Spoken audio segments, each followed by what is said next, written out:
मुस्कुराते हुए उन्होंने नरमी से समझाया कि जालसाजी शब्द का क्या मतलब होता है। हमारे सपने चूर चूर हो गए। अब आपका मतलब है कि ये गैर कानूनी है? माइक ने कांपती आवाज में पूछा। छोड़ो भी, मेरे डैडी के दोस्त ने कहा। हो सकता है कि वो अपनी जन्मजात प्रतिभा का विकास कर रहे हों। डैडी ने उन्हें घूर कर देखा। हाँ, ये गैर कानूनी है, मेरे डैडी ने नरमी से कहा। लेकिन तुम लड़कों ने यह दिखा दिया है कि तुम में बहुत रचनात्मकता और मौलिक विचार हैं। इसी तरह आगे बढ़ते रहो, मुझे तुम पर सचमुच गर्व है। निराश होकर माइक और मैं लगभग 20 मिनट तक खामोशी से बैठे रहे। इसके बाद अपने फैलाए कचरे को साफ करने लगे। पहले ही दिन हमारा कारोबार चौपट हो गया था। चूरे को झाड़ू से साफ करते हुए मैंने माइक की ओर देखा और कहा, मुझे लगता है कि जिमी और उसके दोस्त सही कहते हैं, हम वाकई गरीब हैं।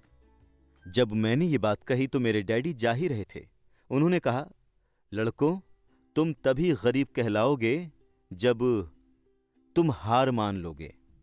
सबसे महत्वपूर्ण बात यह है कि तुमने कुछ किया है। ज्यादातर लोग अमीर बनने की सिर्फ बातें करते हैं और सपने देखते हैं। तुमने कुछ किया है। मुझे तुम दोनों पर बहुत नाज है। मैं दोबारा कहूंगा कि इसी तरह आगे बढ़ते रहो, हौसला मत छोड़ो। माइक और मैं खामोशी में वहां खड़े रहे। ये शब्द सुनने में तो अच्छे लगते थे, लेकिन इनसे हमें यह पता नहीं चलता था कि हम क्या करें। अब डैडी, ऐसा क्यों है कि आप अमीर नहीं हैं? मैंने पूछा। क्योंकि मैंने एक स्कूल टीचर बनने का विकल्प चुना था। स्कूल के टीचर दरअसल अमीर बनने के बारे में नहीं सोचते। हमें बस पढ़ाना और सिखाना पसंद होता है। काश मैं तुम्हारी मदद कर सकता, लेकिन मैं सचमुच नहीं जानता कि पैसे कैसे बनाना है।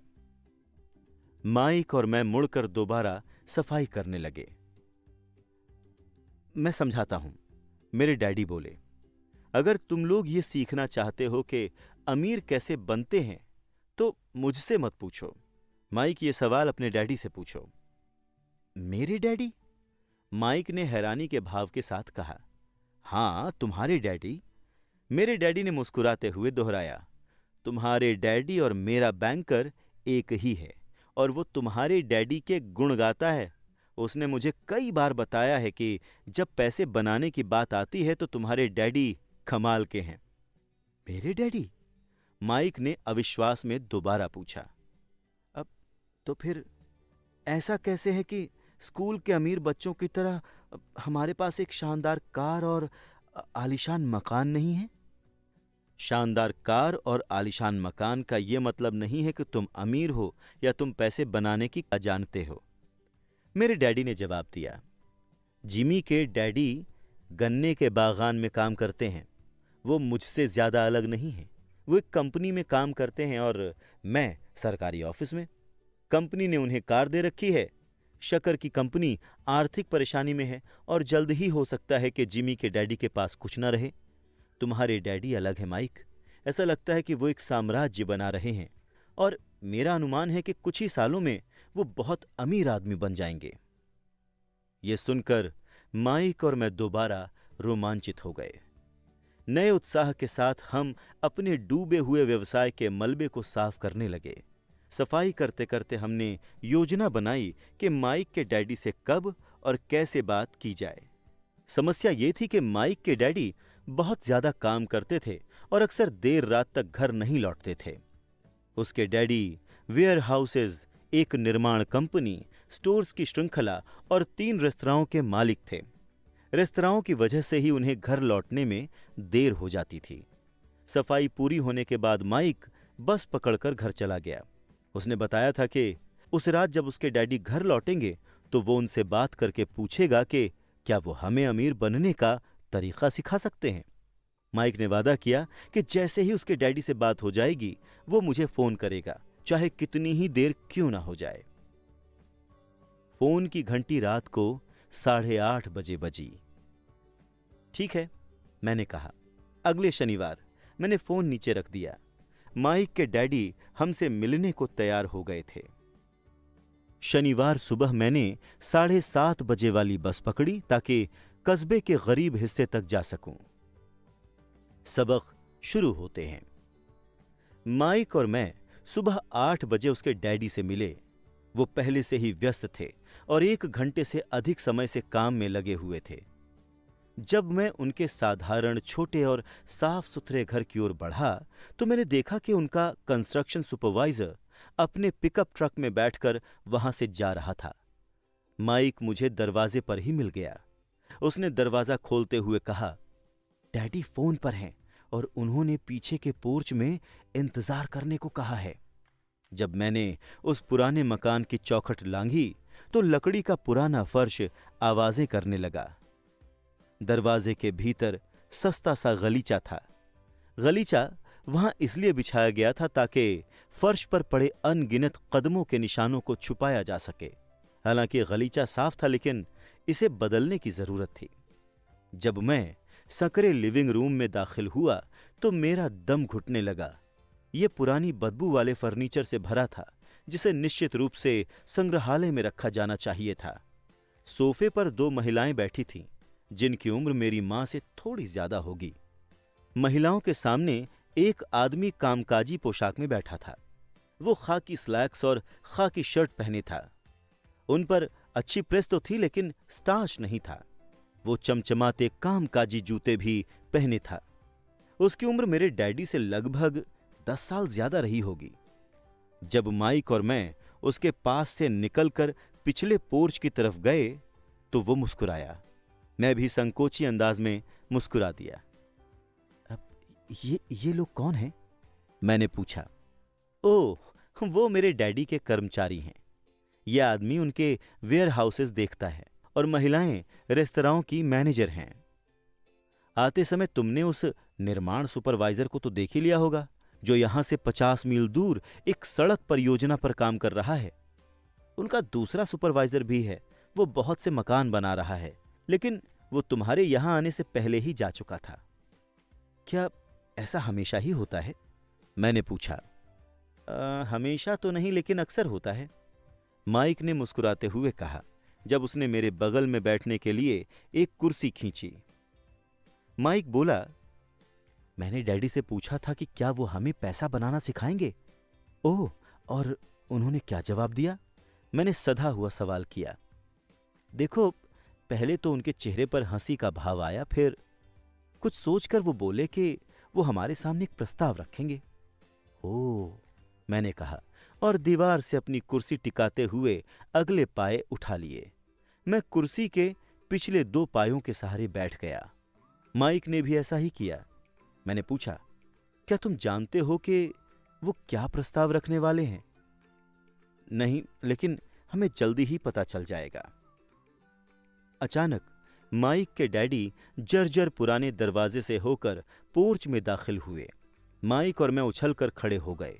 सम्मान के कारण नहीं, बल्कि इसलिए क्योंकि हम चौंक गए थे। तैयार हो लड़कों? उन्होंने पूछा, जब उन्होंने हमारे साथ बैठने के लिए एक कुर्सी खींची। हमने अपना सर हिलाया। फिर हमने अपनी कुर्सियां दीवार से दूर खींची और उन्हें उनके सामने बैठने के लिए सरका लिया। वो लंबे चौड़े थे, लगभग 6 फुट लंबे और 200 पाउंड के। मेरे डैडी ज्यादा लंबे थे, लगभग इतने ही वजन के, और माइक के डैडी से 5 साल ज्यादा बड़े भी। हालांकि उनकी प्रजाति एक नहीं थी, लेकिन वो लगभग एक से ही दिखते थे। शायद उनमें एक जैसी ऊर्जा थी। माइक कहता है कि तुम पैसे बनाना सीखना चाहते हो। क्या यह सही है, रॉबर्ट?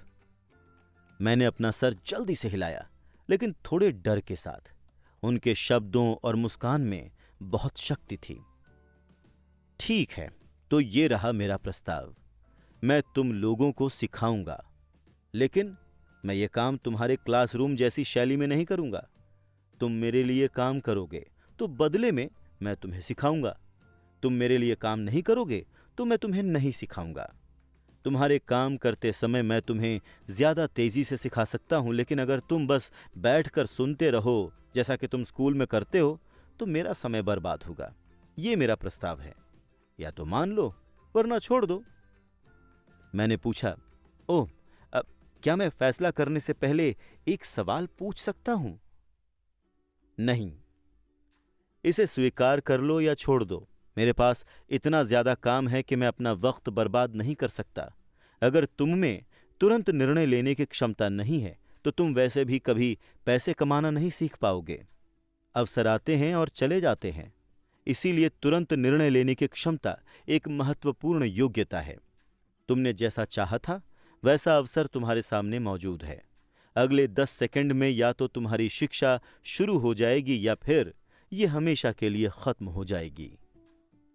माइक के डैडी ने चिढ़ाने वाली मुस्कान के साथ कहा। मंजूर, मैंने कहा। मंजूर, माइक भी बोला। बहुत बढ़िया, माइक के डैडी ने कहा। 10 मिनट में मिसेस मार्टिन आ जाएंगी। जब मेरी उनसे बातचीत हो जाएगी तो तुम उनके साथ मेरे छोटे सुपरमार्केट में चले जाना और वहां काम शुरू कर देना। मैं तुम्हें 10 सेंट प्रति घंटे की दर से तनख्वाह दूंगा और तुम हर शनिवार को 3 घंटे काम करोगे। लेकिन आज तो मेरा सॉफ्टबॉल मैच है, मैंने कहा। माइक के डैडी ने आवाज धीमी करके कड़क लहजे में कहा, या तो मान लो वरना छोड़ दो। अब मैं इसे मानता हूं, मैंने जवाब दिया और खेलने के बजाय काम करने तथा सीखने का विकल्प चुना। 30 सेंट मिलने के बाद उस दिन सुबह 9 बजे माइक और मैं मिसेस मार्टिन के लिए काम कर रहे थे। वो भली और धैर्यवान महिला थीं। वो हमेशा कहती थी कि माइक और मुझे देखकर उन्हें अपने दोनों बच्चों की याद आ जाती है जो अब बड़े होकर दूर चले गए हैं। हालांकि वो भली थीं, लेकिन वो कड़ी मेहनत में यकीन करती थीं और हमें काम में लगाए रखती थीं। हम 3 घंटे तक डिब्बा बंद सामानों को शेल्फ से उतारते थे, फेदर डस्टर से हर डिब्बे की धूल साफ करते थे और फिर उन्हें दोबारा करीने से जमा देते थे। ये बहुत ही नीरस और थकाऊ काम था।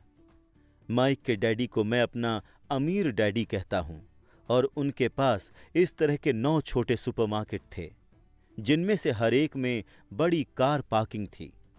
वो 7-11 कन्वीनियंस स्टोर्स के शुरुआती संस्करण थे, छोटे किराना स्टोर जहां लोग दूध, ब्रेड, बटर और सिगरेट जैसे सामान खरीदते थे। समस्या ये थी कि तब हवाई में एयर कंडीशनिंग का ज्यादा चलन नहीं था और गर्मी के कारण स्टोर्स के दरवाजे बंद नहीं रहते थे। सड़क और पार्किंग की तरफ वाले स्टोर के दरवाजे खुले रहते थे। जब भी कोई कार पास से गुजरती थी या पार्किंग में आकर खड़ी होती थी तो हर बार धूल का गुबार उठता था और स्टोर में घुसकर डिब्बों पर बैठ जाता था। हम जानते थे कि जब तक एयर कंडीशनिंग नहीं आएगा तब तक हमारे पास नौकरी रहेगी। 3 सप्ताह तक माइक और मैं मिसेस मार्टिन के पास जाते रहे तथा 3 घंटे तक काम करते रहे। दोपहर तक हमारा काम खत्म हो जाता था और वो हमारे हाथ में 3 छोटे सिक्के थमा देती थीं। देखिए, सन 1950 के दशक के बीच 9 साल की उम्र में भी 30 सेंट कमाने में कोई खास खुशी नहीं होती थी। तब कॉमिक बुक 10 सेंट में आती थी, इसलिए मैं अपना पैसा आमतौर पर कॉमिक बुक्स पर खर्च करता था और फिर घर चला जाता था। चौथे सप्ताह के बुधवार तक मैं ये काम छोड़ने का मन बना चुका था।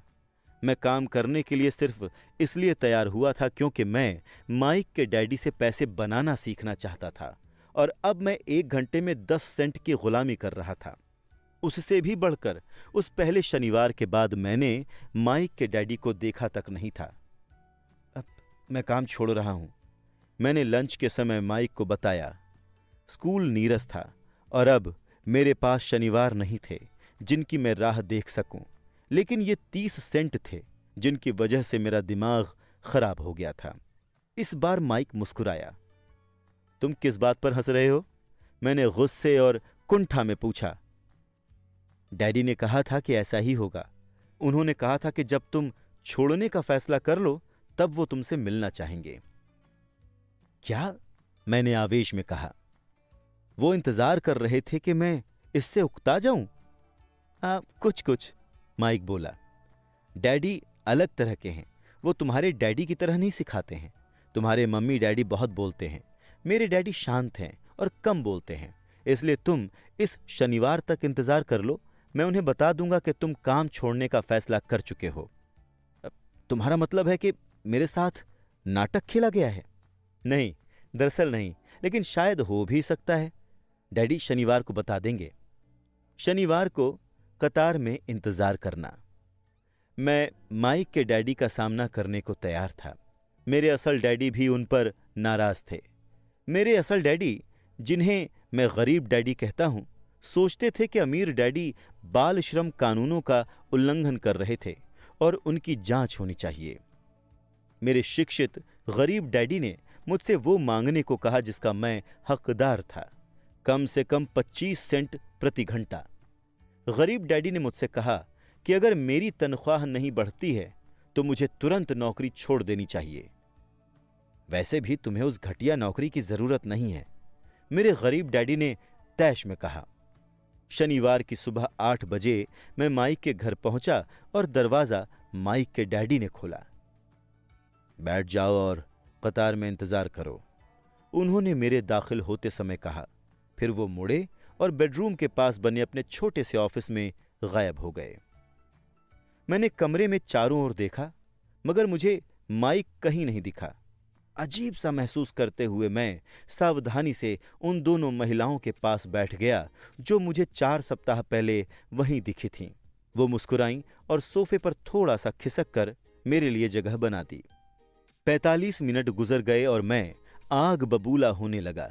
तकरीबन 30 मिनट पहले दोनों महिलाएं उनसे मिलकर वहां से जा चुकी थीं। एक अधिक उम्र का आदमी वहां 20 मिनट तक बैठा था और अब वो भी निकल कर जा चुका था। मकान खाली था और यहां मैं हवाई के उस सुहाने दिन एक सीलन भरे अंधेरे लिविंग रूम में बैठा था और एक लालची आदमी से बात करने का इंतजार कर रहा था जो बच्चों का शोषण करता था। मुझे ऑफिस में इधर उधर कागज सरकने की आवाजें सुनाई दे रही थीं। वो फोन पर बात कर रहे थे और मुझे नजरअंदाज कर रहे थे। मैं उनसे मिले बिना ही बाहर जाने के लिए तैयार था, लेकिन किसी कारण मैं रुक गया। आखिर 15 मिनट बाद ठीक 9 बजे अमीर डैडी अपने ऑफिस के बाहर निकले। बिना कुछ कहे उन्होंने मुझे हाथ से ऑफिस में आने का इशारा किया। अमीर डैडी ने अपने ऑफिस की कुर्सी को घुमाते हुए कहा, मुझे लगता है कि तुम वेतन बढ़वाना चाहते हो या तुम नौकरी छोड़ने वाले हो। रुआंसी आवाज में मेरे मुंह से निकला, देखिए, आप समझौते की अपनी शर्त पूरी नहीं कर रहे हैं। 9 साल की उम्र में किसी वयस्क से मुठभेड़ करना सचमुच डरावना था। आपने कहा था कि अगर मैं आपके लिए काम करूंगा तो आप मुझे सिखाएंगे। देखिए, मैंने आपके लिए काम किया है, मैंने मेहनत से काम किया है। आपकी खातिर काम करने के लिए मैंने अपने बेसबॉल मैचों की कुर्बानी दी है, लेकिन आपने अपना वादा नहीं निभाया और मुझे कुछ भी नहीं सिखाया। आप धोखेबाज हैं, जैसा कि शहर का हर व्यक्ति आपके बारे में कहता है। आप लालची हैं, आप सिर्फ पैसे कमाना चाहते हैं और अपने कर्मचारियों की जरा भी परवाह नहीं करते हैं। आपने मुझे खामखा इंतजार करवाया और मेरे प्रति कोई सम्मान नहीं दिखाया। मैं छोटा हूं, लेकिन इससे बेहतर व्यवहार का हकदार हूं। अमीर डैडी अपनी घूमने वाली कुर्सी में आगे पीछे झूलने लगे। अपनी ठुड्डी पर हाथ रखकर उन्होंने मुझे एकटक देखा।